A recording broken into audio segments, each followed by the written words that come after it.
আসসালামু আলাইকুম। দেশ এবং দেশের বাইরে থেকে যে যেখান থেকে দেখছেন সবাইকে অসংখ্য ধন্যবাদ। এখন দুপুর টাইম তাই ঘরটা পরিষ্কার করলাম এবং গরুগুলিকে গোসল করাই দিলাম। গোসল করায় কিছু কাঁচা ঘাস দিয়ে দিলাম। মূলত আজকে আপনাদের দেখানোর উদ্দেশ্য হয়েছে যে আমার যেই গরুটা পড়ে গেছিলো, পড়ে যাওয়ার পরে আপনার যেই দিন পড়ে গেছে রাত্রে, পরে হঠাৎ করে এসারের পর এসে দেখি গরুটা পিছনের দুই পা দুই দিকে দিয়া পড়ে আছে খামারে। তো তাড়াহুড়া করে খামার খুলে ভিতরে গেলাম। ভিতরে যা গরু উঠাইতে চেষ্টা করলাম, অনেকটাই চেষ্টা করার পরে গরু কোনোভাবেই উঠাইতে পারলাম না উঠাইতে পারে ওইভাবেই কোনো রকম একটুখানি পাউডার সোজা করাইয়া পরে ওই দিন রাত্র সারা রাত এইভাবেই ছিল। পরের দিন সকালবেলা ঘর পরিষ্কার করতে গিয়ে অনেক চেষ্টা করলাম, অনেক চেষ্টা করার পরে উঠাইতে পারলাম না। তো অনেকটাই ঘাবড়ে গেলাম যে কি হলো, শীতের সময় এত দুর্বল গরু আইনা কি বিপদেই না পড়লাম।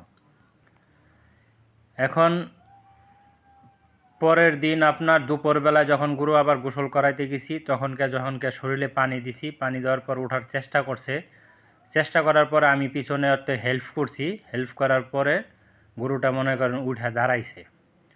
তো উঠে দাঁড়াইছে আলহামদুলিল্লাহ। যেহেতু উঠে দাঁড়াইছে তখন একটু টেনশন মুক্ত হলো যে কোনো হাড় ভাঙে নাই, যেহেতু উঠে দাঁড়াইছে।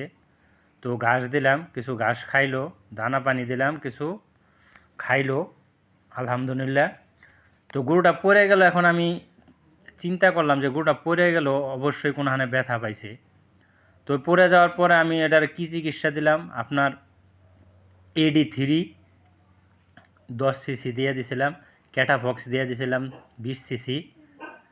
তো দেওয়ার পরে দেখুন দুপুরবেলায় গরুটা দাঁড়াইছিল। তো আপনার পরবর্তীতে আমি গোসল করানোর সময় পরে চেক করলাম যে গরুটা যেহেতু পড়ে গেল দেখি কোনোখানে কাটছে কিনা বা কোনোখানে ব্যথা পাইছে কিনা।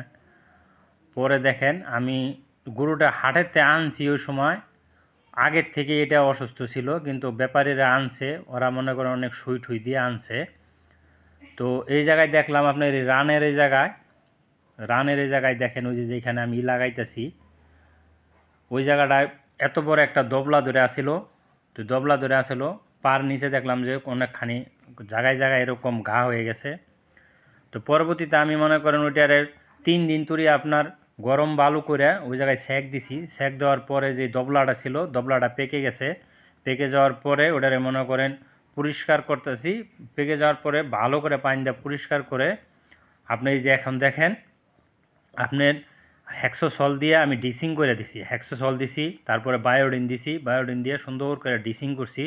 আজকে 3 দিন যাবত আমি এটা ডিসিং করতেছি। এবং এই যে ওষুধটা দেখছেন, ওষুধটার নাম হচ্ছে সেলফ। এই ওষুধটা আমি পাউডারটা লাগাই দিতেছি।